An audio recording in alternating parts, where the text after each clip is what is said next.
Hello all. I was in the middle of a little project here that I was going to make a tutorial for, and in the middle of it I thought I'd make a really quick little video. This particular little element is bugging me, and I wanted to show you how I kind of fixed that. It was a coil that I put into my 20mm hole on my quilling board so that I would have uniformity in these little petals that I'm doing. But I wanted to show how there's these large separations in here and it's not evenly spaced. I want to show a couple of ways to cure that.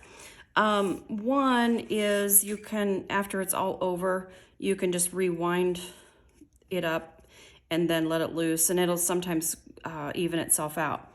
But you have to be very quick, and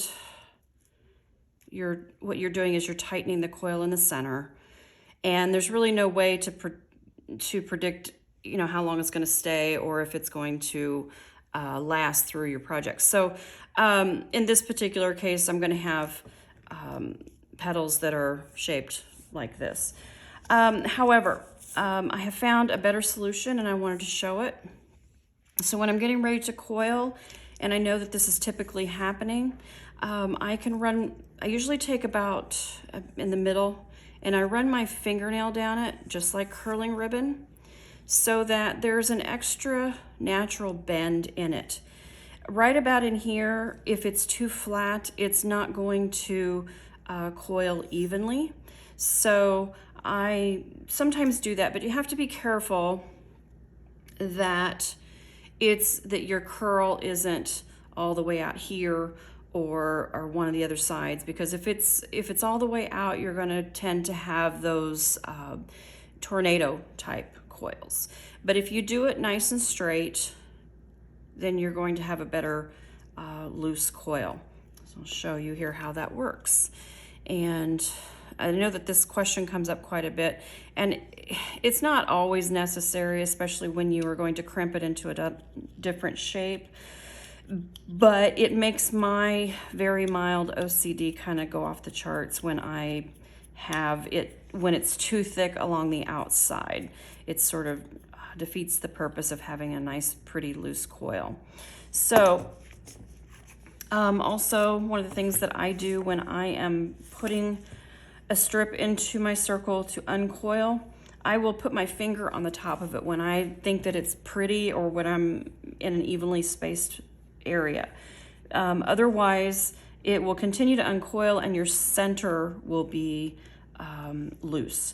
So when I have my fingers over it, understand I'm not doing it to keep you from seeing it, but it's just that's how I do it. Now you can see that it's not uncoiling nearly as quickly as it would if I had not curled it a little bit, but this is okay. I actually want it to be this way because you can tease it open just a little bit. But what that does is it keeps you in control. So as you can see, now my outer layers are more evenly spaced and should make a prettier coil.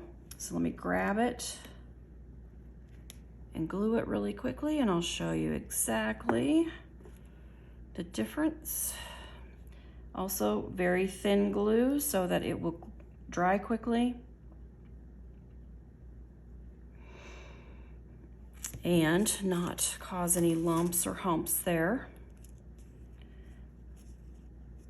Now, close up there, there we go.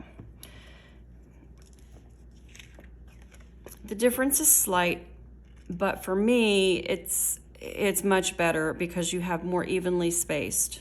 See, there's a large space in there and there's a thicker border. Again, it's one of those things that either it's a problem for you or it's not, but this is just my own little idiosyncrasies. So hopefully it'll help someone. Have a good day.